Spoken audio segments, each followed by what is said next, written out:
In our last episode, we watched Mahmud's reign begin in smoke and chaos. Crowned not by triumph, but by survival, he was lifted onto the throne by Alemdar Mustafa Pasha, the strongman who briefly tried to drag the empire back onto the path of reform. But Alemdar's death in an explosion at the Sublime Porte left the young sultan exposed. The Janissaries surged back into power, rioted through the streets of Istanbul, and set fires that blackened the sky.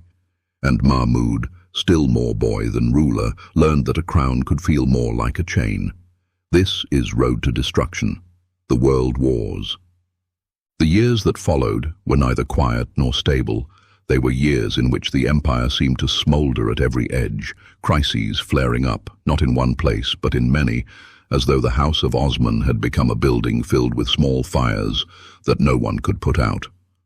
The war with Russia, dragging since the days of Selim III, ended in 1812, but the treaty did not bring peace so much as exhaustion.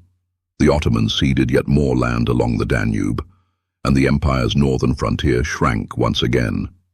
Victory had long ago ceased to be expected. Now survival itself was called success. And when Napoleon finally fell, the Congress of Vienna turned Europe's gaze eastward. For the first time in generations, the great powers could look beyond their own wars. What they saw was an empire in retreat, fragile enough that whispers of decline began long before anyone dared to speak them aloud. Yet even as one war ended, rebellion hardened elsewhere. In Serbia, the uprising that had begun as scattered village resistance turned into a national revolt.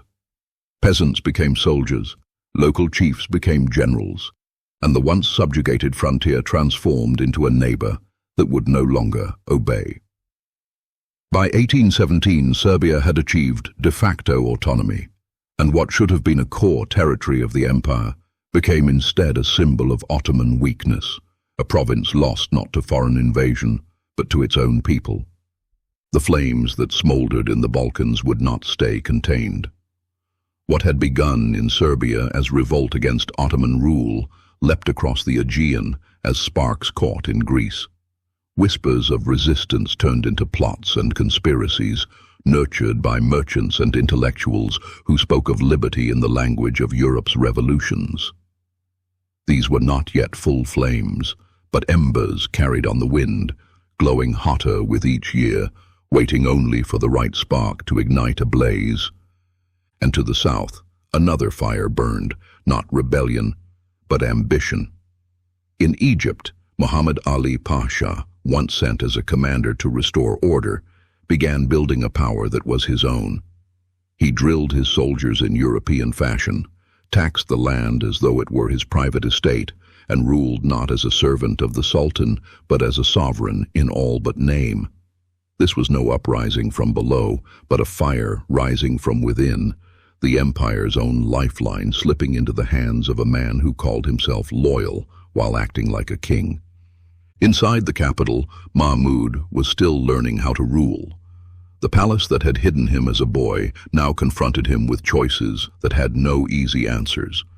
He signed decrees, presided over councils, and received reports of crisis after crisis, but behind every decision loomed the same truth: the Janissaries. They had destroyed Selim, killed Alemdar, and burned the city in their fury.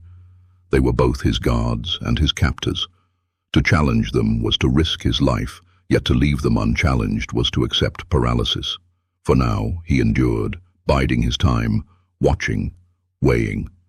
The lessons he learned were bitter, that the empire was fragile, that loyalty could not be assumed, and that power often lay not in the throne itself, but in those willing to seize it. These years did not make Mahmud a great ruler. They did not yet give him victory or reform, but they gave him something else, a kind of grim patience, the ability to watch the empire crumble without being consumed by despair, and to begin asking the question that would define his reign: if not everything could be saved, what could and what must be sacrificed? By 1820, the Ottoman Empire was still vast on paper, but its reality was clear to anyone who looked, including the great powers of Europe. Serbia had slipped away, Greece was stirring, Egypt was rising, and the Janissaries still swaggered through the streets of Istanbul. The fires had not been quenched. They had spread to the gates. In our next episode, The Empire That Killed Itself, the flicker of Greek resistance will ignite into a full war of independence. The Aegean will burn, the provinces will fracture, and Mahmud will discover that his greatest enemy is not abroad but within, an army that refuses to obey and foreign powers circling like vultures. Reform will no longer be an idea, it will be survival itself. This is Road to Destruction, the World Wars.